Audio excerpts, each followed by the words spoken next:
सर्वशास्त्रादि पीयूषा सर्ववेदैक सत्फला सर्वसिद्धान्तरत्नाढ्य सर्वलोकैक दृक्पृता सर्वभागवत प्राण श्रीमद्भागवत प्रभो कलिद्वन्द्वोदितादित्य श्रीकृष्ण परिवर्तित परमानन्द पाठाय प्रेम वक्षाक्षराय ते सर्वदा सर्वसेव्याय श्रीकृष्णाय नमोऽस्तु मे मथेक बन्धो मत्सङ्गिन् मद्गुरो मन्महादन मन्निस्तारक मद्भाग्य मदानंद नमोस्तु ते असाधु साधु ददायिन् अधिनोचताकरा आनामुञ्च कदाचिन्मां பிரேம்னா ஹிருத்கண்டயோ ஸ்புரா. மொழிபெயர்ப்பு. ஓ எல்லா வேத இலக்கியங்களிலிருந்தும் கடைந்தெடுக்கப்பட்ட அமிர்தமே, வேதங்களின் மிக முக்கியமான ஆன்மீக பழமே, எல்லா தத்துவங்களின் முடிவுகளான ஆபரணங்களை கொண்டவரே, உலக மக்களுக்கு ஆன்மீக பார்வையை கொடுப்பவர் மற்றும் வைஷ்ணவர்களின் உயிர் மூச்சாக விளங்குபவரே, பகவானே நீர் கலியுகத்தின் இருளை போக்குவதற்காக உதித்த சூரியன். உண்மையில் நீர் எங்களிடம் திரும்பி வந்த கிருஷ்ணர். ஓ ஸ்ரீமத் பாகவதமே, உங்களுக்கு என் பணிவான வணக்கங்கள். உங்களை படிப்பவர்கள் உன்னத ஆனந்தத்தை அடைவார்கள், ஏனெனில் உங்கள் எழுத்துக்கள் அவர்களுக்கு தூய பக்தி தொண்டை பொழிகின்றது. நீங்கள் பகவான் கிருஷ்ணரின் அவதாரமாக இருப்பதால் எப்பொழுதும் அனைவரும் உங்களுக்கு தொண்டு புரிய வேண்டும். ஓ ஸ்ரீமத் பாகவதமே, ஓ என்னுடைய ஒரே நண்பரே, என்னுடன் இருப்பவரே, என்னுடைய ஆசிரியருமாக இருப்பவரே, என்னுடைய மிகப்பெரிய சொத்துமாகவும் என்னை விடுவிப்பவருமாகவும் இருப்பவரே, என்னுடைய மரியாதை கலந்த வணக்கங்களை ஏற்றுக்கொள்ளுங்கள். ஸ்ரீமத் பாகவதமே, புனிதமற்றவர்க்கும் புனிதத்தை வழங்குபவரே, மிகவும் வீழ்ச்சி அடைந்தவர்களை உயர்த்துபவரே, என்னை எப்பொழுதும் கைவிட வேண்டாம். கிருஷ்ணருக்கான தூய பக்தி தொண்டுடன் எப்பொழுதும் என்னுடைய இதயத்திலும் தொண்டையிலும் தோன்றுவீராக. ஸ்ரீமத் பாகவதம் கி ஜாய். ஸ்ரீல பிரபுபாத் கி ஜாய். ஸ்ரீமத் பாகவதம் காண்டம் 10 அத்தியாயம் 48. ஸ்ரீகிருஷ்ணர் தன் பக்தர்களை மகிழ்வித்தல். கேள்வி பதில்களை பார்த்துட்டு 49வது அத்தியாயம் படிக்கலாம். முதல் கேள்வி, பொருள் கூறுக. சர்வாத்மனா சர்வாத்மா சர்வதர்ஷன. ஹரே கிருஷ்ண மாதாஜி, நான் சொல்றேன் மாதாஜி. ஸ்ரீலோகம் சர்வாத்மா. சர்வாத்மா என்றால் எல்லா இடங்களிலும் நிறைந்திருப்பவர், எல்லாவற்றிற்குள்ளும் இருப்பவர். சர்வ தர்ஷனக என்றால் எல்லை இல்லாமல் பார்க்கக்கூடியவர். நமக்கு எல்லை இருக்கிறது. ஒரு உதாரணத்திற்கு, நமக்கு ஒரு ரூம்ல கதவை சாத்திட்டோம்னு வச்சுக்கோங்க மாதாஜி, அந்த ரூம்குள்ள இருக்கிறத மட்டும்தான் பார்க்க முடியும். அது கண்ணு நல்லா இருந்தாதான். இப்போ அதே மாதிரி ஒரு பருந்து எடுத்துக்கிட்டீங்கன்னு வச்சுக்கோங்க, அது ஆகாயத்துல பறந்துட்டு இருந்தா கூட சின்னூண்டு கோழி குஞ்ச கூட அதால ஷார்ப்பா பார்க்க முடியும். இப்படி பார்வையில டிஃப்ரெண்ட் இருந்தாலும் பகவானுக்கும் மற்ற ஜீவன்களுக்கும் அந்த தர்சனத்துல டிஃப்ரெண்ட் இருக்கு. அவரு சர்வ தர்சனகா. ஹரே கிருஷ்ணா. ஹரே கிருஷ்ணா, நன்றி, நல்லா சொன்னீங்க. யசோதா மாதாஜி, அடுத்த கேள்விக்கு பதில் சொல்லுங்க.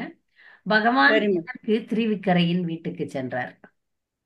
ஸ்ரீதர சாமியின் கருத்துப்படி திருவிக்கரையின் காம இச்சையை தூண்டுவதற்கென இருந்த பொருட்களுக்கிடையிலும் நிர்வாண படங்களில் சிற்றின்பத்தை தூண்டும் மூலிகை மருந்துகளும் அடங்கும். திருவிக்கரையின் உள்ள நோக்கத்தை புரிந்து கொள்வது அவ்வளவு கடினமாக இருப்பினும் பௌதீக வாழ்க்கையிலிருந்து அவளை காப்பாற்றும் பொருட்டு பகவான் ஸ்ரீகிருஷ்ணர் அங்கு சென்றார்.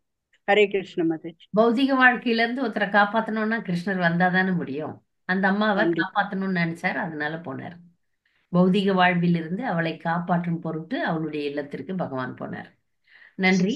மூன்றாவது கேள்வி, உத்தவர் ஏன் தரையில் அமர்ந்தார்? நவமணி ஹரே கிருஷ்ண மாதாஜி, ஆச்சாரியர்களின் கருத்துப்படி உத்தவர் தன் பிரபுவிடமுள்ள பயபக்தியின் காரணத்தினால் அவர் முன்னிலையில் சிறந்ததொரு ஆசனத்தில் உட்காராமல் அந்த ஆசனத்தை கையால் தொட்டுவிட்டு தரையில் உட்கார்ந்தார். நல்லது, சரி, நல்லா சொன்னீங்க. உத்தவர் அவ்வளவு பெரிய பக்தர், இத்தனைக்கும் கிருஷ்ணருடைய ஒன்றுவிட்ட சகோதரர். அப்ப கூட அவர் பகவானுக்கு மரியாதை கொடுக்கணும், எந்த காரணத்திலயும் அதை ரொம்ப பக்கத்துல இருக்கிறார், நான் அதை சாதாரணமா எடுத்துக்கிறேன். பெரிய பக்தர்களோட நம்ம அந்த மாதிரி செய்யறதுக்கு நேரிடும். முக்கியமா குருதேவர், மூத்த பக்தர்கள், அவங்க கிட்ட எல்லாம் நம்ம ரொம்ப சாதாரணமா நடந்துக்கிறது நமக்கு பாதகம். கிருஷ்ணர் மன்னிச்சிருவார். இப்ப கிருஷ்ணர் உத்தவரை போய் அப்படி பக்கத்துல உட்காந்தா என்ன சொல்ல போறாரு? ஆனால் அது நமக்கு இடம் கொடுத்தா கூட நம்ம அதை செய்யக்கூடாது. நமக்கு அவங்க இடம், மூத்தவர்கள் யாராவது வாங்க பரவாயில்ல அப்படின்னு சொன்னா கூட நம்ம அதை செய்யக்கூடாது. இல்ல, ஏன்னா நான் அப்புறம் மாறிடுவேன் அப்படின்ற பயம் நமக்கு இருக்கணும்.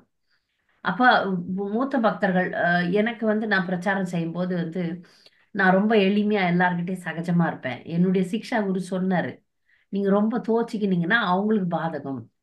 நீங்க உங்களுக்கு பிரச்சனை இல்ல. ஆனா அவங்க வந்து உங்களுக்கு நிறைய அபராதங்களை இழைப்பாங்க. அதனால நீங்க ஒரு லிமிட் வைங்கோ அப்படின்னு சொல்றாரு எனக்கு.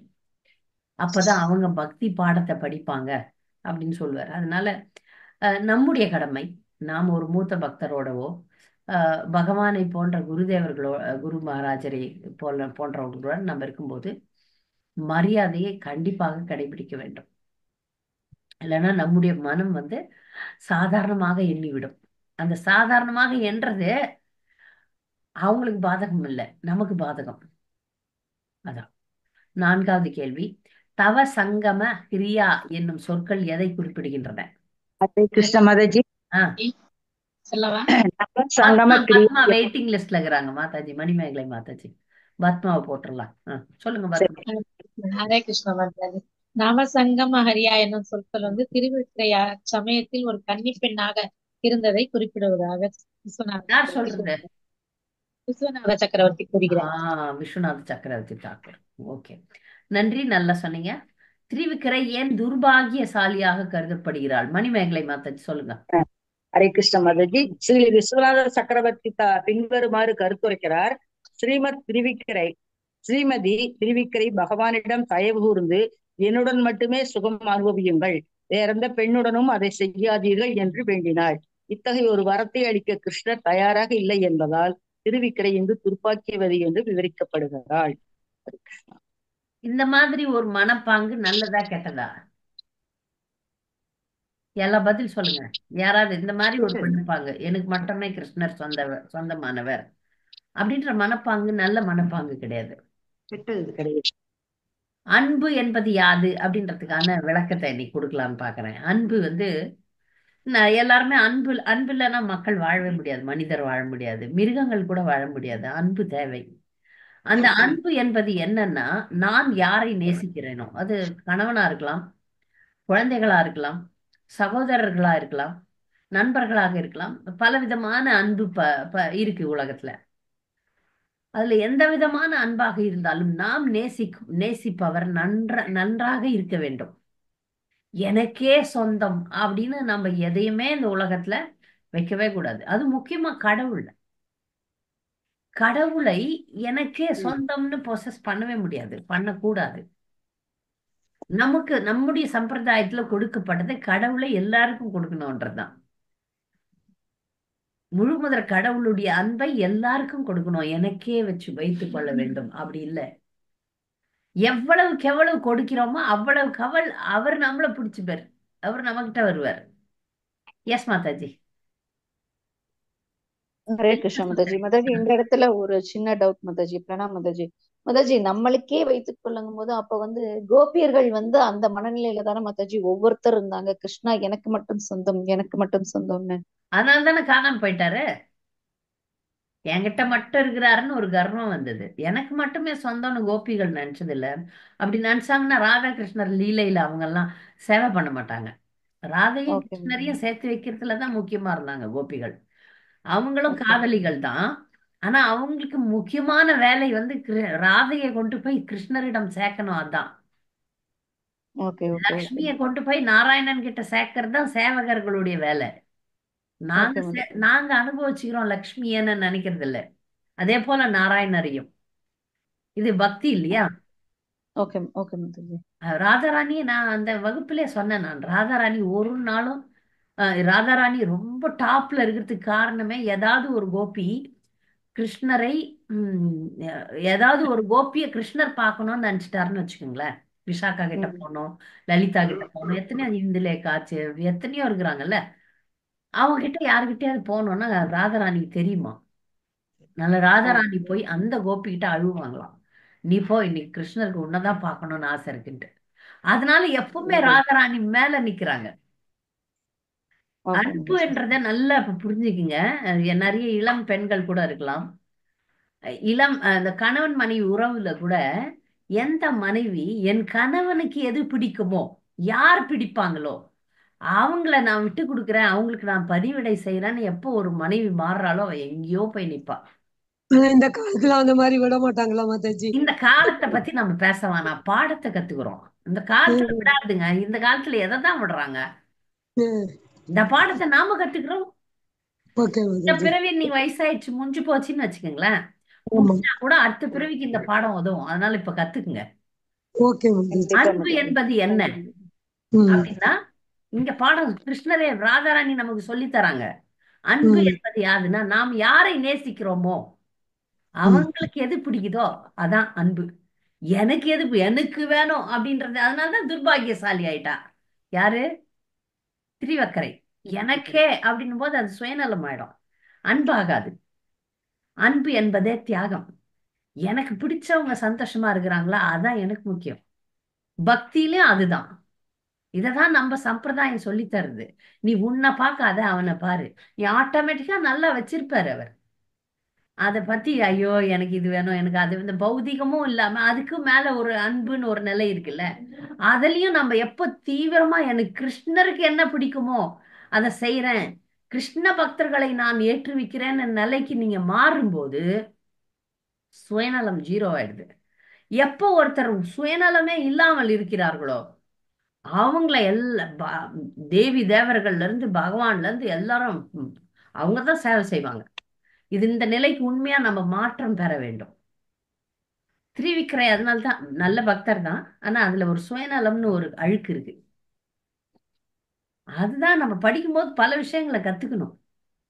திருவிக்கிரை அளவுக்கு நம்ம உயரல, இருந்தாலும் அவங்க இதுல இப்ப சொல்றாங்க பாருங்க, அது ஒரு தவறான உதாரணம் அப்படின்ட்டு.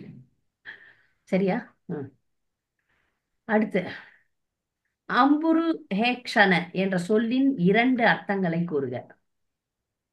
அம்புரு ஹேக்ஷன மேலெழும் என்று அர்த்தம் மாதாஜி. மற்றது தாமரை கண்களை உடையவர் கிருஷ்ணர். அதாவது தண்ணி வந்து மேலே ஏறுற மாதிரி மேலே எழுறது அதான் அர்த்தம் மாதாஜி. கரெக்ட், சரியா சொன்னீங்க. தண்ணிய விட்டு தாமரப்பு மேல எழுந்து வருது பாருங்க, அந்த மாதிரி. கண்கள் 2 அர்த்தம் இருக்கு. கண்கள் பகவானுடைய கண்கள் தாமரை கண்களாக இருக்கிறது. அடுத்து, காமவரம் தத்வா பொருள் கூறுக. ஹரே கிருஷ்ணா. சொல்லுங்க சரஸ்வதி. காமவரம் தத்வா என்ற சொற்கள் திருவக்கரையின் காம இச்சைகளை நிறைவேற்றுவதாக பகவான் வாக்களித்தார் என்பதையே குறிப்பிடுகின்றன. நன்றி. ஆச்சாரியர்களும் சரியா சொன்னீங்க. திரிவக்கரையை எப்படி புரிந்து கொள்ளலாம்? விஷ்ணு பிரியா சொல்லுங்க. விஷ்ணு பிரியா சொல்லுங்க. மைக் ஆஃப், மைக் அன்மியூட் பண்ணுங்க.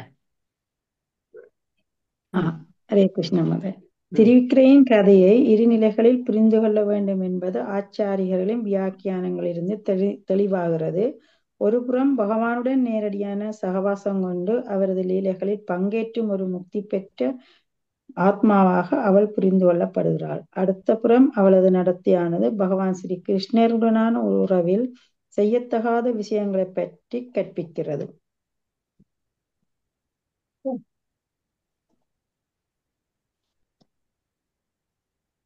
சரியா சொன்னீங்க மாதாஜி.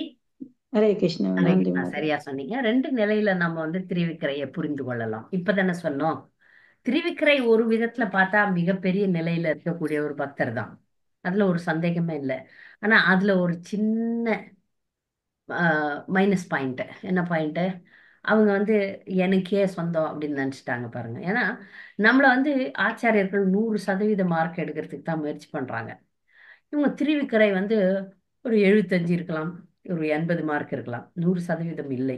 ஏன்னா அங்க வந்து ஒரு விஷயம், காமத்தினால அந்த காமத்தை தீர்ப்பதற்காக பகவானை வேண்டார். அதுவும் பகவான் பார்த்துக்கிறார்.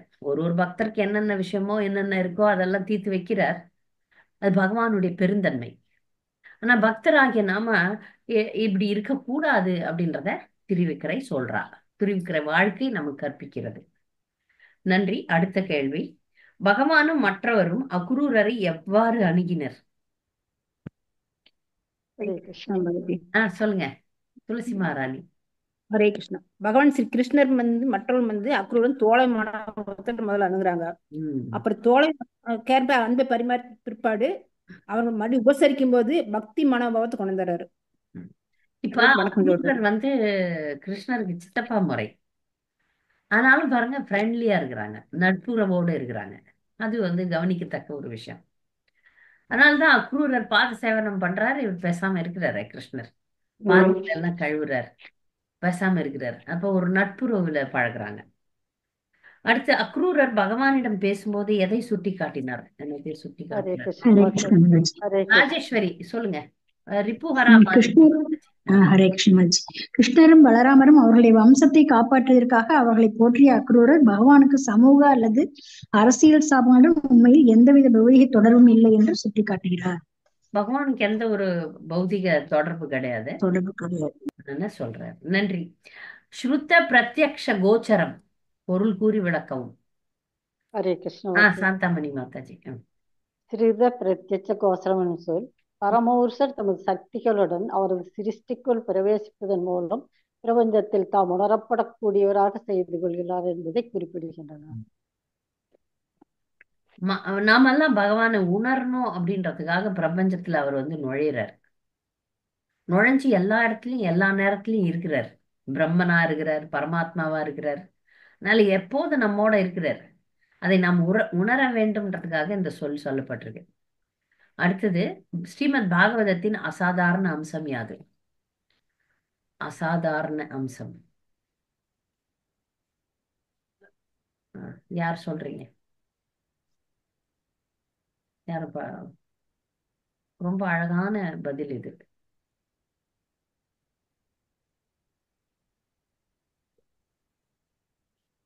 எல்லாம் பதில் சொன்னவங்க தான். லக்ஷ்மி லக்ஷ்மி மாதாஜி சொல்றீங்களா? லக்ஷ்மின்னு யாரோ வந்தாங்க.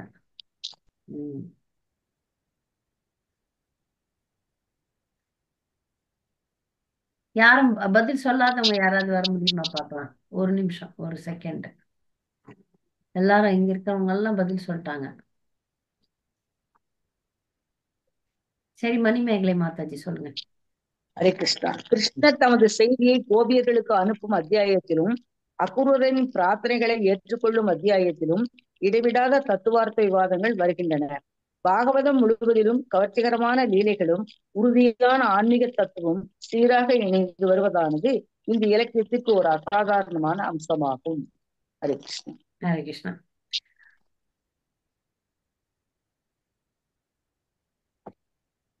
பாகவதத்தினுடைய சிறப்பே பாருங்க. நாம வந்து நமக்கு ஆன்மீக உலகத்தோட கனெக்ஷனே கிடையாது. நமக்கு உண்மையான இன்பம் எப்படி இருக்கும்னே நமக்கு தெரியாது. நம்ம ஒரு போலியா தான் பக்தியை எடுத்துட்டு இருக்கோம். நல்லா புரிஞ்சுக்குங்க இத. நமக்கு வந்து உண்மையான சந்தோஷம்னா என்னன்னு தெரியாது, உண்மையான இன்பம்னா என்னன்னு தெரியாது. ஆனாலும் நமக்கு ஒரு சின்ன சின்ன பாகவதத்தின் மூலமாக அங்க எப்படி இருக்கும் அப்படின்றது கிளான்ஸ் தான் காட்டப்படுது. பாகவதத்தை எப்பொழுது நம்ம வந்து ரொம்ப ஆழமா போய் அதையே தான் எனக்கு அப்படின்னு எப்போ உண்மையாவே நம்ம மாறுறோமோ அப்போ நம்ம பாகவதர்களா மாறுறோம். பாகவதம் பாகவதர் அப்படின்னு ரெண்டு இருக்கு. பாகவதத்தை தவிர எனக்கு வேற எதுவுமே இல்லை என் வாழ்க்கையில நம்ம இருக்கக்கூடிய பக்தர்கள்லாம் இருக்கிறாங்க. அப்படி எப்போ மாறுறாங்களோ அப்போ அவங்க ஆன்மீக உலகத்துக்கு அப்படியே டிரான்ஸ்ஃபர் வாங்கிடுவாங்க. அதனால இங்க அதான் பாகவதத்தினுடைய தனி சிறப்பு, அசாதாரணமான அம்சம்னு சொல்றாங்க. இது நம்மை போன்றவர்களுக்கு கொஞ்சம் கொஞ்சம் அப்படி ட்ரையல் ஓடுது. எப்போ நம்ம அதோட உண்மையா இறங்கிடுறோம்னு வச்சுக்கோங்களேன், அப்போ நம்ம உண்மையாகவே இங்க இருந்தாலும் ஜீவன் முக்தர்களா இருந்துருவோம். இன்னும் நமக்கு அப்பப்போதான் நாம எப்படி பாகவதத்தை அணுகுறோமோ அவ்வளோ நமக்கு பாகவதம் பிரதிபலிக்கும். பாகவதம் தயாரா இருக்கு பகவானை நம்மோட தொடர்பு வைக்கிறதுக்கு. மற்ற பக்தர்களோட எப்படி இருந்திருக்காரு பாருங்க. எப்படி இருந்து ஒரு சந்தனம் கொடுத்த ஒரு பெண்ணுக்கு என்னையோ கொடுத்துட்டார், பெரிய விஷயம் கொடுத்துருக்காரு. ஒரு சந்தனம் தான் கொடுத்தா. பகவான் எவ்வளவு தயாரா இருக்கிறார் பாருங்க கொடுப்பதற்கு. அதெல்லாம் நமக்கு காட்டுறதுக்காக தான் பாகவதம் இருக்கு. அடுத்த கேள்வி, பரமபுருஷர் ஒருபோதும், அதனால்தான் இந்த கடைசியில நீங்க ஒரு விஷயத்த சொல்ல மறந்துட்டீங்க, அசாதாரண அம்சம். அதுல வந்து ஆன்மீக லீலைகளை கன நேரம் தரிசிக்கவும் சுவைத்து அனுபவிக்கவும் நாம் அனுமதிக்கப்படுகிறோம் இல்லையா? நமக்கு தகுதி இல்லை, ஆனா கொஞ்சமாவது அனுபவிங்க அப்படின்னு சொல்லிட்டு நமக்கு அது எப்படி இருக்கும் அப்படின்றத காட்டுது பாகவதம். என்றாலும் அவர்களது உன்னத நிலையை பற்றி நாம் இடைவிடாமல் நினைவுபடுத்தப்படுகிறோம். எப்படிலாம் பக்தர்கள், தூய பக்தர்கள்லாம் எப்படி இருக்கிறாங்க, அவங்களுடைய மகிழ்ச்சி நிலை எப்படி இருக்கு, பார்த்துக்கோ பார்த்துக்கோ பார்த்துக்கோன்னு பாகவதம் நமக்கு சொல்லி தருது. அது சொல்லி தரலன்னா நாம வந்து மலிவான ஒரு பாதையில் நாம் வழி தவறி சென்று விடுவோம். நமக்கு பாகவதம் இல்லைன்னா நாம ரொம்ப சீப்பாயிடுவோம் அப்படின்னு இந்த கருத்து சொல்லுது. இது ரொம்ப முக்கியமான கருத்து, அதனாலதான் அந்த கேள்வியா கேட்டிருக்கேன். அடுத்து 13வது கேள்வி. பரமபுருஷர் ஒருபோதும் மாயைக்கு உட்படுவதே இல்லை. விளக்குக. யார் சொல்றீங்க? ஹரே கிருஷ்ணா மாதாஜி, நான் சொல்றேன். சொல்லுங்கம்மா. நீங்கள் உங்களுடைய சுயசக்திகளினால் சத்வகுணம், ரஜகுணம், சமகுணம் இப்பிரபஞ்சத்தை படைத்து காத்து அழிக்கவும் செய்கிறீர்கள். எனினும் இக்குணங்களினாலே அல்லது அவற்றால் உற்பத்தி செய்யப்படும் செயல்களினாலோ நீங்கள் ஒருபோதும் பந்திக்கப்படுவது இல்லை. அனைத்து ஞானத்திற்கும் நீங்களே மூல பிறப்பிடம் என்பதால் எதனால் தான் உங்களை மாயைக்கு கட்டுப்பட செய்ய இயலும். ஞானாத்மனாஸ்தே க்வச்ச பந்து ஹேதுஹு. எப்படி யாரும் உங்களை கட்டுப்படுத்த முடியாது அப்படின்னு சொல்றாரு, அக்ரூரர் சொல்றாரு இத. அடுத்து, பகவான் மனிதனை போல பிறவி எடுத்ததற்கான 2 காரணங்கள் யாவை? மனிதன மாதிரி 2 பிறவி எடுத்ததுக்கு என்ன காரணம்? சரஸ்வதி மாதாஜி. முதல் காரணம் மாதாஜி, பகவான் ஸ்ரீ கிருஷ்ணர் தம் லீலைகளை நிகழ்த்தும் பொழுது அவரிடம் அன்பு பூண்ட பக்தர்கள் அவரை தங்களது அன்பு குழந்தையாகவோ அல்லது நண்பராகவோ அல்லது காதலராகவோ அல்லது வேறு மாதிரியாகவோ நினைக்கின்றனர். இந்த அன்பு பரிமாற்றத்தின் பரவசத்தில் ஸ்ரீ கிருஷ்ணரை அவர்கள் கடவுளாக நினைப்பதில்லை. இனி ஒரு காரணம் பகவான் பௌதிகமானவராக காணப்படக்கூடும் என்பதற்கான காரணம் அவிவேக எனும் சொல்லால் சுட்டி காட்டப்படுகிறது. அறியாமையின் காரணத்தால் பரமபுருஷரின் நிலையை ஒருவன் தவறாக புரிந்து கொள்ளக்கூடும். பாகவதத்தின் 11ஆம் காண்டத்தில் பகவான் கிருஷ்ணருக்கும் ஸ்ரீ உத்தவருக்கும் இடையிலான உரையாடலில் பந்தத்திற்கும் மோட்சத்திற்கும் ஏற்பட்ட தமது உன்னத நிலையை பகவான் விரிவாக விவாதிக்கிறார். 2 காரணத்துக்காக பகவான் அவதரிக்கிறார். ஒரு காரணம் பக்தர்களை சந்தோஷப்படுத்தணும், இன்னொரு காரணம் அபக்தர்களுக்கு மயக்கம் கொடுக்கணும், புத்தி பேதமை கொடுக்கணும். நல்லா புரிஞ்சுக்கங்க. அபக்தர்கள் கிருஷ்ணரை மனுஷன் சொல்லிடுறானுங்க. இப்போ நிறைய பேர் சொல்றாங்க கிருஷ்ணர் ஒரு வரலாற்று நபர் அப்படின்னு எல்லாம் சொல்லி அவனுங்களை மூளை திருப்பி வைக்கிறதுக்காக வர்றாரு. 2 விஷயமும் நடக்குது.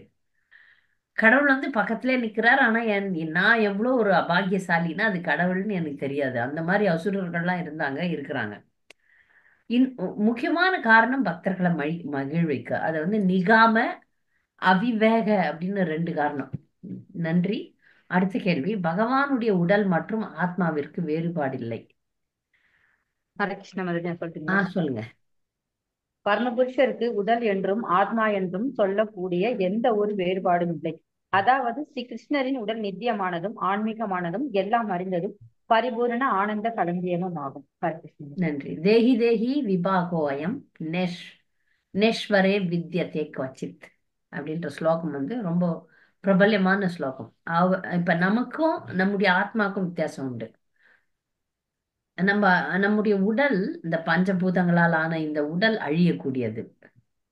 நம்ம பேசும்போது நான் அப்படின்னும் போது, நான் பேசும்போது என்னுடைய ஆத்மாவை தான் நான் குறிக்கிறேன். நான் சொல்லும்போது என் சரீரத்தை நான் குறிக்கிறது இல்லை.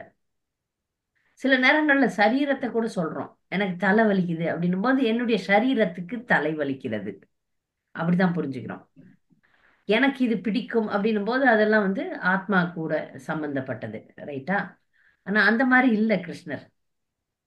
கிருஷ்ணருடைய தேகம், கிருஷ்ணருடைய ஆத்மா 2மே ஒண்ணுதான். அங்க அது தனி கிடையாது. இப்ப நாம கிருஷ்ணர்கிட்ட போகும்போது இந்த உடலை விட்டுட்டு ஆத்மா தான் போகும். ஆத்மாவுக்கு நித்திய சொரூபம் உண்டு. அப்போ வித்தியாசம் இருக்காது அந்த சரீரத்துக்கும் ஆத்மாக்கும். அதனாலதான் இங்க பகவான தேஹி தேஹி விபாகோயம். விபாகன்னா பிரிவு கிடையாது. 2த்துக்கும், அவருடைய உடம்புக்கும் ஆத்மாக்கும் பிரிவு இல்லை என்பதை புரிந்து கொள்ள வேண்டும். சுரேதராம் ச ராஜ்நாம் எதை குறிக்கிறது? ஹரே கிருஷ்ண மாதாஜி. மோகினி வணக்கம். ஸ்ரீ கிருஷ்ணரால் கொல்லப்பட்ட அசுர மன்னர்கள் உண்மையில் தேவர்களுடைய பகைவர்களின் அம்சங்கள் என்பதையே இச்சொல் குறிக்கின்றது. சரியா சொன்னீங்க, நன்றி. இவங்கெல்லாம் தேவர்களுடைய பகைவர்களாகிய அசுரர்கள். 17வது கேள்வி, இல்லறவாசிகள் செய்ய வேண்டிய 5 வேள்விகள் யாவை? இதை நம்ம ஏற்கனவே பார்த்துட்டோம். நவமணி வேதங்களை கற்பதன் மூலம் பிரம்மனுக்கு செய்யப்படும் வேள்வி. பித்ருக்களுக்கு நிவேதனம் செய்வதன் மூலம் அவனுக்கு செய்யப்படும் வேள்வி. உணவின் ஒரு பகுதியை ஒரு புறம் வைப்பதன் மூலம் அனைத்து ஜீவராசிகளுக்கும் செய்யப்படும் வேள்வி. உபசரணையின் மூலம் மனிதர்களுக்கு செய்யப்படும் வேள்வி மற்றும் யாகம் முதலியவர்களை ஏற்றுவதன் மூலம் தேவர்களுக்கு செய்யப்படும் வேள்வி. 5 வகையான வேள்விகள் இருக்கு. அதுதான் நம்ம இப்ப பார்த்தோம். இல்லறவாசிகள் இந்த வேள்விகள்லாம் செய்யணும். அடுத்து 18வது கேள்வி, 2 நலன் விரும்பிகள் யார்? 2 பேர் இருக்கிறாங்க நலன் விரும்பிகள். சொல்லுங்க சாந்தாமணி. பகவான் மற்றும் ஒரு பக்தர்களாக இருவரையுமே நலம் விரும்பிகள் என்றுதான் விவரிக்கிறது. பகவான் தமது பக்தனின் நலம் விரும்பி ஆவார். பகவான் பூர்ண மகிழ்ச்சி பக்தன் நாடுகிறான். சுகுர்த்தம் அப்படின்னு சொல்ற வார்த்தை தான் நலன் விரும்பி. சுகுர்த் அப்படின்னாலே நண்பர். பகவான் நலன் விரும்பி. அதே போல பிரபுபாத் எப்பவுமே கையெழுத்து எழுதும் போது உங்கள் நலன் விரும்பின்னு எழுதுவார். யூ ஆர் எவர் வெல்விஷர் அப்படின்னு போடுவார். எவ்வளோ ஒரு நல்ல வாசகம் பாருங்க. எப்போதும் நான் உன் நலனை விரும்புகிறேன் அப்படின்ட்டு. 19வது கேள்வி, அக்ரூரர் புகழும் பகவானின் 2 குணங்களை கூறுக. அக்ரூர் 2 குணங்களை பத்தி பேசுறார். பகவானுக்கு அனன்ய குணம், நிறைய குணம் இருக்கு, நல்ல குணம். சொல்லுங்க. ஹரே கிருஷ்ண மகாராஜ். பகவான் ஸ்ரீ கிருஷ்ணர் கம்சனை கொன்றபின் அக்ரூரின் வீட்டுக்கு சென்று வருவதாக வாக்களித்திருந்தார். அதற்கேற்ப தம் வாக்குறுதியை இப்பொழுது அவர் நிறைவேற்றார். அதனாலதான் அவர் உண்மை பேசுவன் அப்படின்ட்டு அக்ரூரை புகழ்றாரு. ஒரு பக்தரோட குறைந்த அளவு தொன்று கூட பகவான் அவரிடம் நன்றியுள்ளராக இருக்கிறார். கிருதங்க அதான் பகவான் ஃபர்ஸ்ட் உண்மை பேசுறவராக இருக்கிறாரு. பகவானுக்கு இதுக்கு அவசியமே கிடையாது. ஆக்சுவலா பகவான் ஏன் நன்றி உள்ளவரா இருக்கணும்? எல்லாமே அவருதுதான். ஆனாலும் இங்க பிரதிபலிக்கிறார். அதனால கிருத்தக்ன அப்படின்னா கிருத்தக்ன நன்றி உள்ளவர். கிரக அப்படின்னா உண்மையே பேசுபவர். எப்போதும் பகவான் பேசுறது எல்லாமே உண்மைதான். சத்தியம், ரித்த சத்திய நேத்திரம், சத்தியாத்மகம். அக்ரூரர் பகவானிடம் எதை வேண்டுகிறார்? அக்ரூரர் பகவானிடம் என்னவோ கேக்குறாரு. சிம்பிள் தான் இது. யாரும் படிக்கலையா? ஹரே கிருஷ்ணா. சொல்லுங்க. தயவு செய்து குழந்தைகள், மனைவி, செல்வம், நெருங்கிய நண்பர்கள், வீடு, உடல் முதலியவைகளில் எங்களுக்குள்ள மாயையான பாச கயிற்றை துண்டித்து அருள வேண்டும் என்று வேண்டுகிறார். Very good. இத்தகைய பற்றுதல் மாயையான நம்ம வேண்டுவோமான்னு பாக்கணும். நம்ம வேண்டும். தேவர்கள் மற்றும் புனிதமான பக்தர்கள் இவர்களுக்கு இடையே உள்ள வேறுபாடு யாது? ஹரே கிருஷ்ணா மாதாஜி. தேவர்கள் அவங்க சொந்த நலன்களில் அக்கறை கொண்டவர்களாக உள்ளனர். புனித பக்தர்கள் ஒருபோதும் அப்படிப்பட்டவர்கள் அல்ல. தேவர்களால் பௌதிக நன்மைகளை அளிக்க இயலும், ஆனால் புனித பக்தர்களால் வாழ்வின் உண்மையான பூரணத்துவമായ கிருஷ்ண உணர்வை அளிக்க இயலும். அதனால நமக்கு புரியறது இல்லை, அது புரிய மாட்டேங்குது. நிறைய சாதாரண மக்களுக்கு இந்த விஷயம் புரியாது. அவங்களுக்கு போன உடனே வயிற்று வலி சரியாயிடணும், அவங்களுக்கு போன உடனே வீடு கட்டிக்கணும், குழந்தை பத்துக்கணும், ஏதாவது ஒரு பௌதிக நன்மையை அவர்கள் பெற வேண்டும். அப்பதான் அவங்களுக்கு திருப்தி ஆவாங்க. சாதாரண மக்கள் எனக்கு பணம் காசு கிடைச்சாதான் நான் நல்லா இருப்பேன் அப்படின்னு யோசிக்கிறாங்க. அவங்களுக்கு அடிப்படை விஷயமே புரியுறது இல்ல. சாதாரண மக்களுக்கு புரியவே புரியாது. பக்தர்களுக்கும் சில பேருக்கு பக்தர்னு சொல்ற சில பேருக்கு புரிய மாட்டேங்குது. கிருஷ்ண உணர்வு என்பது பல கொஞ்சமா செஞ்சா கூட பெரிய ஆபத்துகள்ல இருந்து நம்மை காப்பாற்றும். இதை எப்போ ஒருத்தர் புரிஞ்சுக்கிறாங்களோ அப்பதான் அவங்க பக்தியை எடுக்க முடியும், இல்ல நம்ம எடுக்க மாட்டாங்க. பௌதிக நன்மைகள், ஆன்மீக நன்மை, இது ரெண்டுத்துக்குரிய வித்தியாசத்தை புரிஞ்சாதான் பக்தியில கொஞ்சம் முன்னேற்றம் வரும், இல்லைன்னா வராது. இப்ப தேவர்கள் பௌதிக நன்மையை தர முடியும், பக்தர்கள் ஆன்மீக நன்மையை தர முடியும். எது நமக்கு முக்கியம்னு பாருங்க. ஏன்னா ஆன்மீக நன்மைன்றது வந்து நடைமுறையில பார்க்க முடியாது. இப்போ நமக்கு வந்து ஒரு குருதேவர் வரார், பக்தியில் முன்னேறுவாயாகன்னு சொன்னா நமக்கு புரியாது. இன்னைக்கு பட்னியா இருப்போம், பசியா இருப்போம், நோய் வந்து வாட்டும். அது அப்படியே அந்த மாதிரி வரங்கள் நம்ம நோய் தீர்ந்து போகட்டும் அப்படின்னோன்னா அது நமக்கு புரியுது வா அப்படின்ட்டு. ஆனா கிருஷ்ண பக்தியில் முன்னேறுவாயாகன்னு அந்த முன்னேற்றத்தை நம்ம உடனடியா பார்க்க முடியாது. அதனுடைய பலனை உடனடியாக அனுபவிக்க முடியாது. அதனால என்ன பண்றோம்? இது ஒன்றும் நடைமுறைக்கு ஒத்து வரலையே அப்படின்னு யோசிக்கிறோம். ஆனா ஆன்மீக வாழ்க்கையில் முன்னேற்றம் தான் நமக்கு வந்து மிகப்பெரிய சக்தி, மிகப்பெரிய பலம். அது நம்ம அதை உணரும் போதுதான் பக்தியில முன்னேற முடியும். சரியா? அடுத்து 22வது கேள்வி. சாதுக்களின் தனி சிறப்பு யாது? ஹரே கிருஷ்ண மதன் சொல்றீங்களா? ம் புனித நதிகளுடன் கூடிய சரி சொல்லுங்க. புனித நதிகளுடன் கூடிய புண்ணிய ஸ்தலங்கள் இருப்பதையும் அல்லது மண்ணாலும் கல்லாலும் செய்யப்படும் விக்கிரக வடிவில் தேவர்கள் தோன்றுவதையோ யாராலும் மறுக்க இயலாது. ஆயினும் நீண்ட காலத்திற்கு பிறகு இவை ஆத்மாவை புனிதப்படுத்துகின்றன. ஆனால் சாதுக்களோ தரிசித்த மாத்திரத்திலேயே புனிதப்படுத்துகின்றனர். ஹரே கிருஷ்ணன். நிறைய மக்கள் வந்து போய் விக்கிரக வழிபாட்டு போய், சாமி முக்கியம்தான், கிருஷ்ணர் முக்கியம்தான். கிருஷ்ணர் இருக்கிறார், இப்ப சுயம்புவா திருப்பதியில இருக்கிறார், ஸ்ரீரங்கத்துல இருக்கார், மாயப்பூர்ல இருக்கிறார், பிருந்தாவனத்துல இருக்கிறார். ஆனால் நாம பகவானை தரிசிக்கிறதுக்கு முக்கியத்துவம் தர்ற மாதிரி ஒரு பக்தரை தரிசிக்கிறதுக்கு முக்கியத்துவம் தரமா அப்படின்னா இல்ல. தெரியாது நமக்கு எது முக்கியம். பக்தரா பகவானா பக்தரை தான் தேர்ந்தெடுக்கணும். பகவான் கண்டிப்பா இருக்கிறார், இல்லைன்னு நான் சொல்ல. ஆனால் நாம வந்து நான் என் முயற்சி, நான் போய் நான் பகவானை பார்த்துக்கிறேன் அப்படின்னும் போது அது வந்து கொஞ்சம் புலனின்ப கேட்டகரியில போயிடும். அதை விட நான் ஒரு பக்தருக்கு சேவை செய்கிறேன்றது வந்து பகவானை ஈர்க்கக்கூடியது. இது நம்ம புண்டலீக்க அப்படின்னு ஒரு பக்தர்கிட்ட நம்ம பார்க்கிறோம். ஒரு புண்டலீக்கன்னு ஒரு பக்தர், பெரிய பக்தர் இருந்தார், அவரை பார்க்க பகவான் வர்றாரு.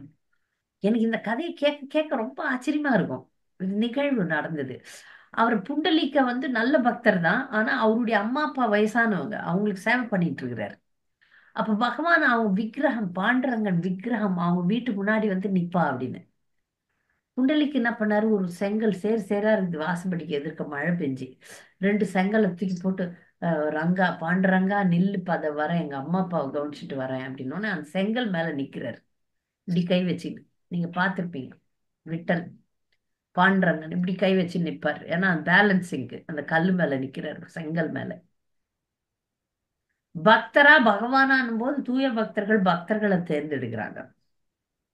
நியோஃபைட்ஸ், ஆரம்ப கட்ட பக்தர்கள்லாம் பகவானை தேர்ந்தெடுக்கிறாங்க. ஆனா பகவானை பிடிக்க முடியாது. பக்தர்களை பிடிச்சோம்னா பகவானை பிடிச்சிக்கலாம். அதான் சாதுக்களினுடைய சிறப்பு பாருங்க. புண்ணியஸ்தலங்கள்ல போறோம், நதியில நீராடுறதெல்லாம் ரொம்ப காலம் பண்ணணும். ஆனா சாதுக்கள் சன நேரத்துல நம்மளுக்கு கிருஷ்ணர் கொடுத்துருவாங்க. சாதுக்களினுடைய சும்மா காத்து பட்டா கூட நமக்கு வந்து பெரிய பாக்கியம். அதனால் விக்கிரக வடிவில பகவானே நிக்கிறாரு.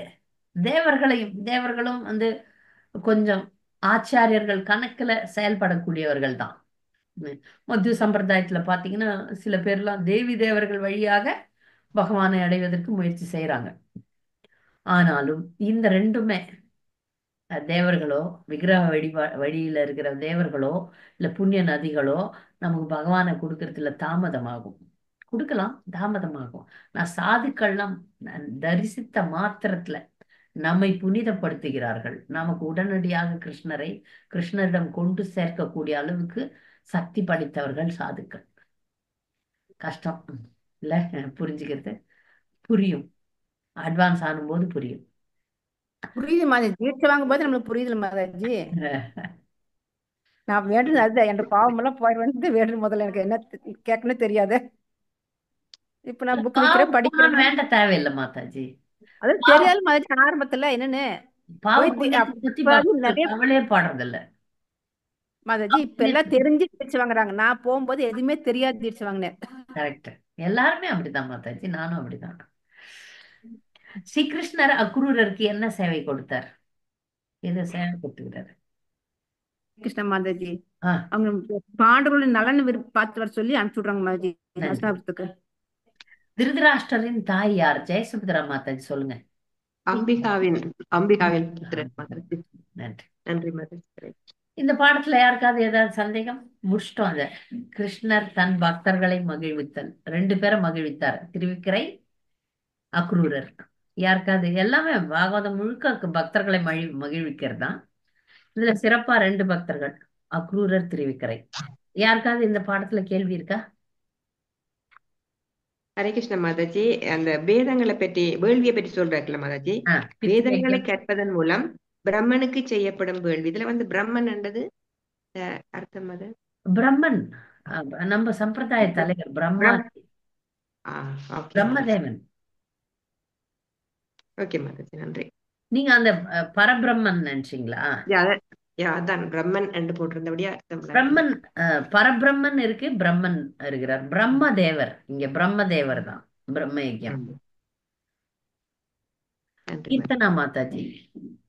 ஹரே கிருஷ்ண மாதாஜி. பிரணாம் மாதாஜி. மாதாஜி இப்ப அன்பு பத்தி சொன்னீங்கல்ல மாதாஜி, அத பத்தி தான் மாதாஜி. இப்ப கிருஷ்ணன் எனக்கு தெரியும். அது இப்ப நம்ம கிருஷ்ணர்கிட்ட தான் நெருங்கி போகும்போதுலாம் கூட இருக்கவங்க கணவரா இருக்கும் போல அவங்களையும் திருப்தி பண்ண முடியல, கிருஷ்ணரையும் திருப்தி பண்ண முடியல, ஒரு மாதிரி இக்கட்டான சூழ்நிலை மாட்டிட்டு இருக்கும் போல அது எப்படி மாதாஜி பண்றது? அவங்க வந்து இதெல்லாம் பண்ணாதன்னு கணவர் சொல்றாரு, ஆனா ஆத்மா வந்து விரும்புறது ஏதோ எங்கிட்டோ கிருஷ்ண கருணையில ஏதோ ஒரு தூண்டு பண்ணணுங்கிற இருக்கிற எண்ணத்தையும் இப்படி தடுக்கும் போல அது கொஞ்சம் எது பண்றதுன்னு தெரியல மாதாஜி. ஸ்திரீக்கு வந்து 2 கடமை இருக்கு. இப்ப ஸ்திரீ தர்மம் என்ன சொல்லுதுன்னா, நீங்க இந்த கேள்வி கேட்பீங்கன்னு தெரியும்.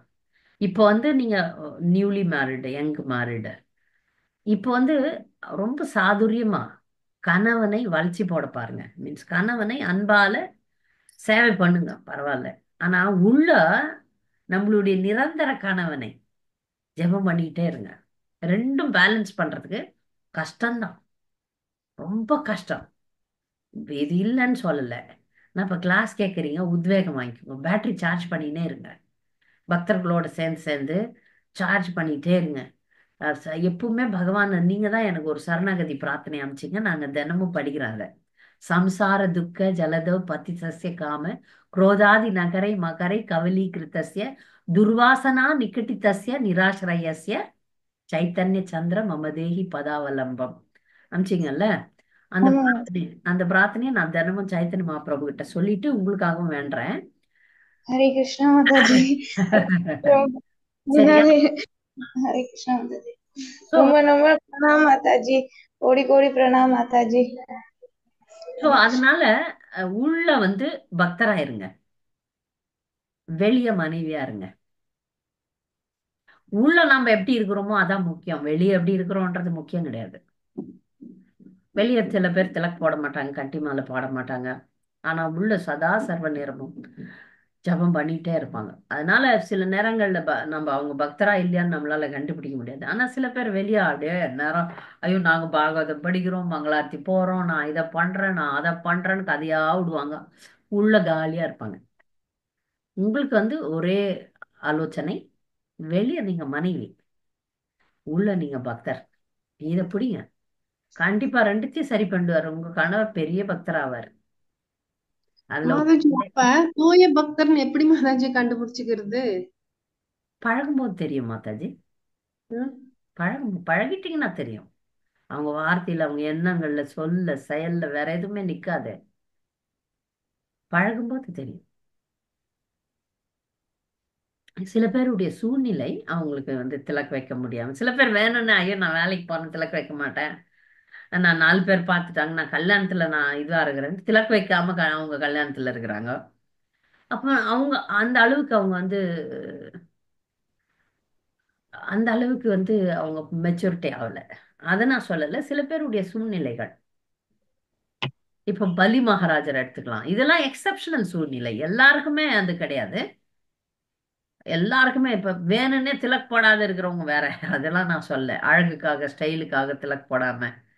அவங்க அவங்க நினைச்சா எது வேணா பண்ணலாம். அப்படிப்பட்ட அந்தஸ்துல இருக்கிறவங்க எல்லாம் திலக் போடுறதுக்கு வெக்கப்படுவாங்க. அப்ப திலக்கு போட நீ வெக்கப்படுறனால என்ன பக்தை?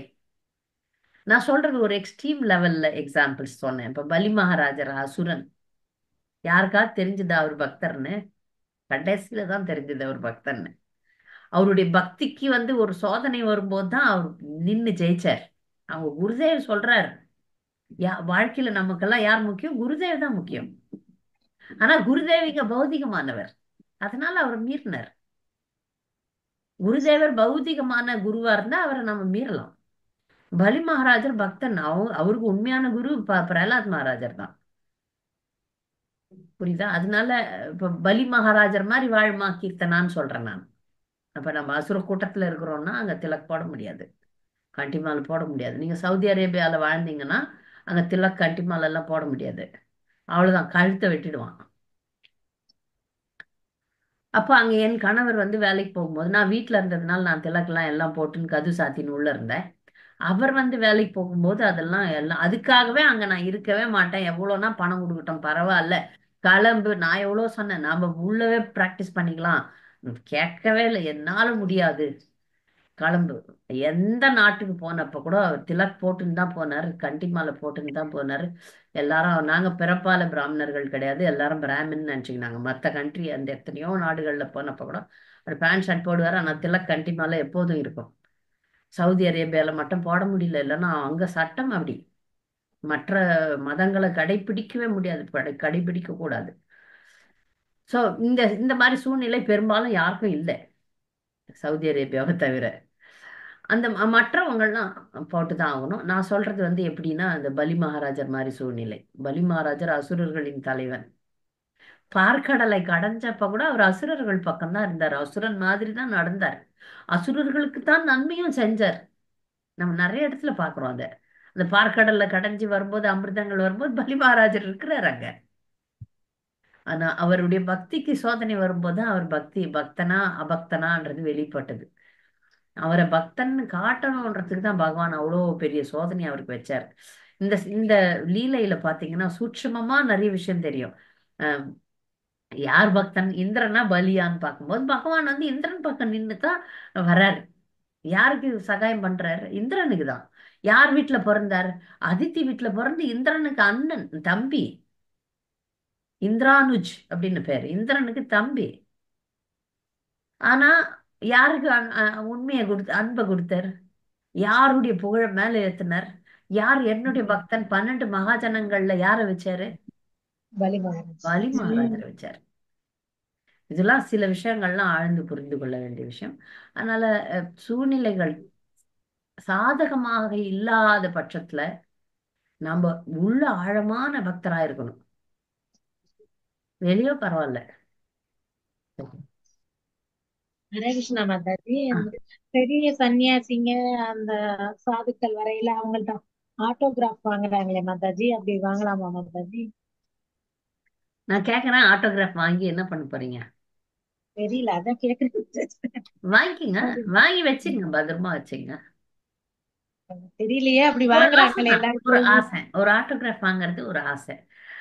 இந்த மகாராஜர் வந்தாங்க, எங்க வீட்டுக்கு வந்தாங்க, இல்லைன்னா அவங்களுக்கு சேவை பண்ணு, அப்படி அவங்கள நினைச்சுக்கிறதுக்காக ஆசைப்பட்டு வாங்குறாங்க. ஆனா என்னை பொறுத்த வரைக்கும் ஆட்டோகிராஃப் வாங்குறது ஓகே.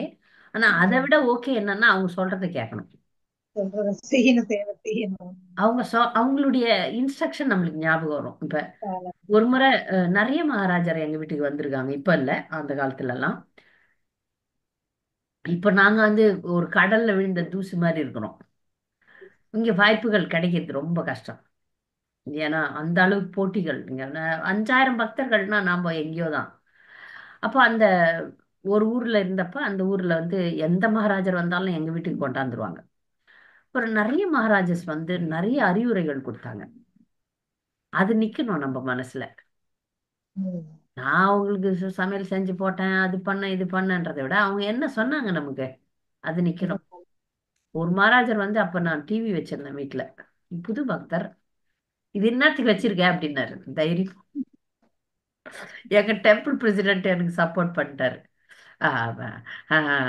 அவங்க நியூஸ் எதுனா முக்கியமான நியூஸ் பாக்குறதுக்காக வச்சுங்கிறாங்க, டெம்பிள் பிரசிடென்ட் ஒரு அப்பா மாதிரி இருந்தாரு எங்களுக்கு. அதனால அவர் வந்து அப்படியே கொஞ்சம் திட்டுறதை குறைச்சிட்டாரு. அப்புறம் நான் அந்த வீட்டை விட்டு காலி பண்ணி போகும்போது அந்த டிவியை என்னுடைய மாமனாருக்கு பரிசா அன்பளிப்பா கொடுத்துட்டேன். சந்தோஷப்பட்டார் எங்க மாமனார். சரிம்மா, எங்கிட்ட கலர் டிவி இல்ல, நீ கொடுத்துட்டியம்மா, நீ சமத்துமான்ட்டார். அவரை மகிழ்வித்த. ஆனா நான் வந்து நல்ல வழிக்கு போனேன். அது மாதிரி அவர் சொன்னது ஞாபகம் வச்சுக்கணும்ல, டிவி பார்க்காதம்மான்னு.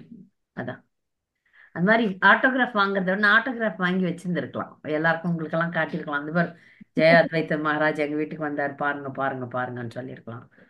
அது மாதிரி இன்னொரு மகாராஜர் வந்தாரு. அவர்கிட்ட நான் ஆட்டோகிராஃப் வாங்கல. ஆனா அவர் ஒரு விஷயத்த சொன்னார். அவர் பிரசாத் சாப்பிட்டுட்டு ஒரு தட்டுல கொஞ்சம் கூட எதுவுமே வைக்கல. ஏன் எஸ்டியை நான் ஏன் மத்தவங்களுக்கு கொடுக்கணும்? அம்மா, நான் உங்களுக்கு ஆசீர்வாதம் பண்றேன். அப்ப இப்படி பார்த்தாரு. யா கணவன் மனைவி இருக்கீங்க, குழந்தை இல்ல, நீ ஒரு நல்ல குழந்தைக்கு நீ இப்ப தாயாவ அப்படின்னு, புத்திரவதி பவ அப்படின்னு ஹிந்தியில ஆசீர்வாதம் பண்ணார். அதெல்லாம் ஞாபகம் இருக்கு. ஆட்டோகிராஃப் வச்சுக்கிறது நல்லது. அதை விட நல்லது அவருடைய அறிவுரைகளை உள்வாங்கி கடைபிடிப்பது.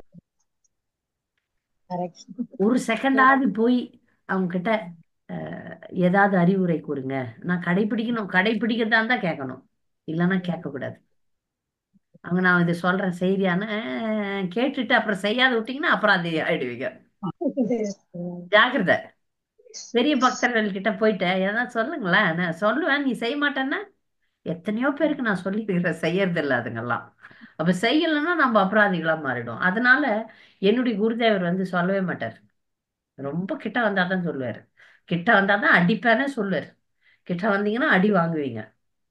நாங்கெல்லாம் வாங்கியிருக்கோம், நல்லா வாங்கியிருக்கேன் நான்லாம். சரியடி அடி வாங்க. தெரியல மாதாஜி, இவங்க செய்வாங்க, இவங்க செய்யக்கூடியவங்க, இவங்கனால முடியாதுன்னு அவங்களுக்கு தெரியும்ல மாதாஜி. சில நேரங்கள்ல ஒரு சாதாரண விஷயம் எல்லாம் சொல்லுவாரு. எங்க மகாராஜ் வந்து பயப்படவே மாட்டார். முதல்ல இதை மாத்திப்போ அப்படின்றாரு. இதை மாத்துங்க, யாரா இருந்தாலும் சரி தைரியமா சொல்லுவார். கிட்ட வந்துட்டீங்கன்னா தைரியமா இதை மாத்துங்க. சின்ன சின்ன விஷயங்கள், பெரிய விஷயங்கள்லாம் வந்து ரொம்ப நெருங்கி போகும்போது சொல்லுவார், இது தவறு, இதை மாத்துங்க அப்படின்னு. பெரிய பக்தர்கள் பொறுத்த வரைக்கும் ஆட்டோகிராஃப் வாங்குறதை விட அவங்க அறிவுரைகளை வாங்கி அதை கடைபிடிப்பது நல்லது. சரி யசோதா மாதாஜி, கீர்த்தனா வேற கேளுங்க. சாரி மாதாஜி, இன்னொரு டவுட் மாதாஜி, கிளியர் பண்ணிக்கலாம் மாதாஜி. இப்ப பலி மகாராஜ் வந்து குரு சொன்னது கிருஷ்ணரை ஏத்துக்க கூடாதுன்னு சொல்லும் போது அவரே விட்டுட்டு போனார்ல மாதாஜி. என் மனசுக்குள்ள தோணும் மாதாஜி, அது என் மனசு ஏதாவது சொல்லி உழப்பும். இப்ப இவங்களும் தான் வேணாம்னு சொல்லுவாங்க, நம்ம இவங்களை விட்டுட்டு போவோம். அது ஒரு மாதிரி. அப்ப நீங்க சொல்லும் போல பலி மகாராஜ் வந்து பிரகலாத் மகாராஜ் சொல்றதை கேட்டாங்க அப்படின்னு எனக்கு வந்து குழப்புது மாதாஜி. நீங்க வந்து ஸ்ரீ தர்மம் தாம்மா கடைபிடிக்கணும். இப்ப இடம் பொருள் ஏவல்னு ஒரு வாசகம் இருக்கு. இடம் பொருள் ஏவல் அப்படின்னு ஒரு வாசகம். அந்த வாசகத்துக்கு ஏத்த மாதிரி நீங்க பெண் எப்பொழுதும் பாதுகாப்பாக இருக்க வேண்டும். அதான் முதல்ல நிக்குது. பெண்ணுக்கு முதல்ல நிக்க வேண்டியது கற்பு. கற்புடன் கூடிய பக்தி தான் பிரச்சாரமே. சரியா? அப்போ உங்களுக்கு வந்து நீங்க வந்து இப்ப பலி மகாராஜர் ஆம்பளை போடான்ட்டு ஒரே ஒரு கோமனை மட்டும் கட்டின்னு வெளியே ரோட்ல போயிடலாம். ஆனா பெண் அப்படி போக முடியாது, போகக்கூடாது. சாஸ்திரமும் ஒத்துக்கல. ஏதோ எக்ஸப்ஷனல் பெண்கள் இருந்தாங்க. ஆனா அவங்க எல்லாம் ஔவையாரெல்லாம் போய் எனக்கு முதுமை வேணும்னாங்க, அப்படியே முதுமை ஆயிட்டாங்க. மீராபாய் எல்லாம் அவங்க கணவர் தொடவே முடியல. அந்த மாதிரி ஒரு பக்தி பயங்கர பக்திசாலியா இருந்தாங்க. அதெல்லாம் அவங்கெல்லாம் எக்ஸப்ஷனல், விதிவிலக்கான பக்தர்கள். நமக்கு ஸ்திரீ தர்மம்னு ஒண்ணு இருக்கு. அதை கடைபிடிச்சு நீங்க பக்தி பண்ணும்போது நீங்க ரொம்ப சக்திசாலி பக்தி ஆயிடுவீங்க. உங்களுக்கு ஒரு வாய்ப்பு கொடுக்கப்பட்டது கீர்த்தனா, பலி மகாராஜர் மாதிரி செயல்படுறதுக்கு. ஆனா அதை நீங்க நழுவ விட்டுட்டீங்க. இப்ப நான் இங்க பகிரங்கமா சொல்ல விரும்பல. உங்களுக்கு வாய்ப்பு முதல்ல கொடுக்கப்பட்டது திருமணத்துக்கு முன்பு. அப்ப செஞ்சிருக்கலாம். நான் என்னை போன்ற பக்தர்கள்லாம் தயாரா இருந்திருப்போம் ரிஸ்க் எடுக்க. நீங்க ரிஸ்க் எடுக்கல. பாருங்க, நான் சில பெண்களை பார்த்திருக்கிறேன் என் வாழ்க்கையில. இப்ப 30 வருஷமா நான் பாக்குறேன் சில பெண்களை. ஒரு பொண்ணு வந்து என்கிட்ட வந்து நீ சொல்றத நான் கேக்குறேன், அவங்க அம்மா அப்பா சொந்த பந்தம் பஸ் ஜனம் நிக்குது. இன்னைக்கு நீ சொல்லு, நான் என் வீட்டை விட்டு வெளியே வந்துடுறேன். நீ யார சொல்றியோ, நீ யார காட்டுறியோ அவங்கள நான் கல்யாணம் பண்ணிக்கிட்டு வாழறேன். நீ சொல்றதுதான் எனக்கு அல்டிமேட்னு சொல்லுது அந்த பொண்ணு. ஆனா எனக்கு உள்ள பயமா இருக்கு. ஏன்னா இன்னொருத்தருடைய வாழ்க்கைக்கு நான் என் வாழ்க்கைக்கு நான் ரிஸ்க் எடுத்துக்குவேன். இன்னொருத்தர் வாழ்க்கை சரி சரி இறங்குறேன்னு.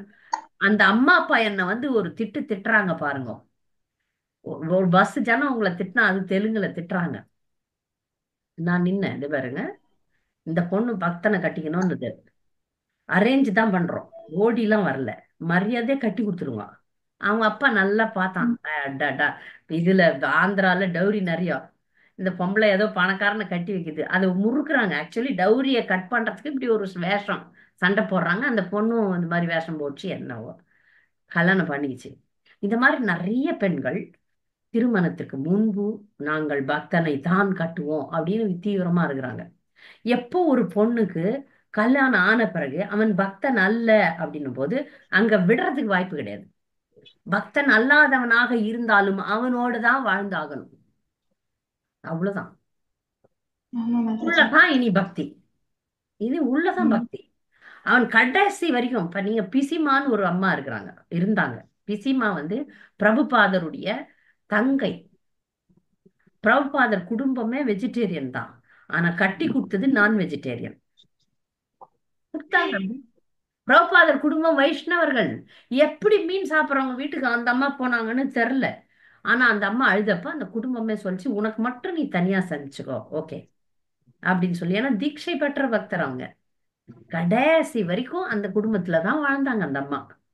அப்புறம் கணவன் அதெல்லாம் போனதுக்கு அப்புறம் அவங்க வயசாயிட்டு கொஞ்ச நாள் இருந்தாங்கல்ல, அது வானப்பிரஸ்த வாழ்க்கை மாயாப்பூர்ல வாழ்ந்திருக்காங்க. அதுல அவங்க பிக்கப் பண்ணிட்டாங்க. மாயாப்பூர்ல இருந்து தான் அவங்க போயிருக்கிறாங்க. மாயாப்பூர்ல வந்து என்ன பிரச்சனைனா, இந்த கிழங்கிட்டெல்லாம் யார் பாத்துக்குவா?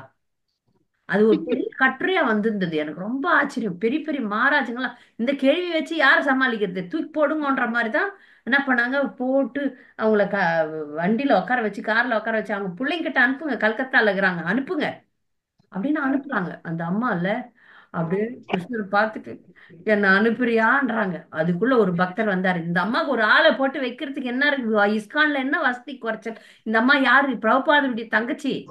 குடிங்க அவங்கள, வாபஸ் போகக்கூடாது மாயாப்பூர் விட்டுன்னு ஒரு மகாராஜ் சண்டை போட்டு அவங்களுக்கு ஒரு தனி வீடு, தனி ரூம் கொடுத்து அவங்கள பாத்துக்கிறதுக்கு 2 ஆளை போட்டு அவங்க நிம்மதியா பகவான் கிட்ட போனாங்க. அது கடைசி காலம். நீங்க இன்னைக்கு நாம ஸ்திரீ தர்மத்தை கடைபிடிக்கணும், அவ்வளவுதான். உள்ள நீங்க பக்தரா இருக்கணும். ஏன்னா ரிஸ்க் நீங்க எடுத்திருக்கணும் கல்யாணத்துக்கு முன்னாடி. ஆமா மாதாஜி, ஏன்னா நான் ரொம்ப வீக்கா இருந்தேன் மாதாஜி, அம்மா விட்டு. இப்ப பிரச்சனை இல்லை, இனி அது இல்லை, அதெல்லாம் இனி கணவன் தான் உனக்கு முக்கியமான. இப்ப இவர் கண்டிப்பா பக்தர் ஆவார்ன்ற ஒரு நம்பிக்கை வளர்த்துக்குங்க, அவ்வளவுதான். பிரசாதம் கொடுங்க, நேரடியா சண்டை போடவே கூடாது. பக்தர் அல்லாத கணவனோட நேரடியா தயவு செய்து யாரும் சண்டை போடாதீங்க. பிரசாதம் கொடுங்க, அன்பா இருங்க, அவ்வளவுதான். ஒரு முறை ஒரு சகோதரன், ஒன்று விட்ட சகோதரன் பக்திக்கு வரலன்னு சண்டை போட்டு, இனிமேல் உன் முகத்துல நான் முழிக்க மாட்டேன், நீ போயிடு அப்படின்னு அனுப்பிச்சு விட்டேன். ஆனா பக்தர்கள்லாம் என்ன சொன்னாங்க, அன்பால தான் பக்திக்கு கொண்டாட முடியுமே தவிர அடக்குமுறையால கிடையாது. நீங்கள் மன்னிக்க வேண்டும், அவனோட திரும்பியும் நீங்க உங்களுடைய சங்கத்தை கொடுக்க வேண்டும் சொன்னதுக்கு அப்புறம் 6 வருஷம் கழிச்சு அந்த தம்பி பேசினப்ப, தம்பி நீ முஸ்லீமா இருந்தா கூட நான் ஏத்துக்கிறேன், நீ வா, நான் உனக்கு பிரசாதம் போடுறேன், ஆனா நான் வரமாட்டேன் உன் வீட்டுக்கு அப்படின்னு சொல்லி சேர்த்து ஏதோ கிருஷ்ணரை நினைக்க வைக்கிறேன். இது ஒன்று விட்ட சகோதரனுக்கே இந்த நான் கணவன், அதனால கணவரை நாம நிராகரிக்க முடியாது. அதனால தர வேண்டிய மரியாதையும் அன்பையும் கொடுத்தால் கல்லு கூட உருகிடும், கல் கூட உருகும். அதனால மனிதனை உருக்கிறது ஒன்றும் பெரிய கஷ்டம் கிடையாது. காலம் கண்டிப்பாக மாற்றும். அதுக்கு நீங்க ஸ்ட்ராங்கான பக்தரா மாறணும், ஸ்ட்ராங்கான பக்தரா மாறணும். இன்னைக்கு சாயங்காலம் கேர்ள்ஸுக்கு மட்டும் ஒரு கிளாஸ் கொடுக்குறேன் 4 மணிக்கு, தயவு செய்து வந்து. இதே கனெக்ஷன் தான், இதே கனெக்ஷன் தான். அது வந்து ரூம்னே கேர்ள்ஸ், யங் கேர்ள்ஸ்க்கு கொடுக்குறேன், வந்துருங்க. வேற யாருக்காவது ஏதாவது கேள்விகள்? தேங்க்யூ மாஜி, என்னோட ரொம்ப நாள் சந்தேகத்தை போக்கிட்டீங்க. இது குறித்து, இந்த மாதிரி விஷயங்களை குறித்து ஸ்திரீ தர்மம் அப்படின்ட்டு கீதா கோவிந்ததாசி ஸ்திரீ தர்மம் போட்டு பாத்தீங்கன்னா நிறைய லெக்சர்ஸ் கொடுத்துருக்குறேன். பெண்களுக்கு எது நல்லதுன்னு சொல்லிட்டு தயவுசெய்து அதெல்லாம் பாருங்க. ஆங்கிலம் தெரிந்த பக்தர்கள்லாம் அதை பாருங்க. அதுல நிறைய கதைகள் சொல்றேன், அதுவும் உங்களுக்கு பிடிக்கும். நல தமயந்தி பற்றி சமீபத்துல ஒரு கதையை கண்ணகி பத்தி பேசியிருக்கேன், அகலியை பத்தி பேசியிருக்கேன். நிறைய நிறைய பக்தர்களை பத்தி பேசுறேன். அது பக்தர்கள் கேட்டு தெரிஞ்சுக்குங்க. சரியா? வேற ஏதாவது மாதாஜி மாதாஜி எனக்கு ஒரு கொஸ்டின் மாதாஜி. ஹரே கிருஷ்ணா. கேளுங்க. மாதாஜி, இப்ப பக்தர்கள் தான் அதை பத்தி தான் மாதாஜி ஒரு சின்ன ஒரு ப்ராப்ளம்ல எந்த மனசளவுல ஒரு அப்செட் ஒண்ணு. இப்ப பக்தர்களுக்குள்ளுக்க இப்படி ஒரு பிரிவினை ஒண்ணு இருக்குதுமா.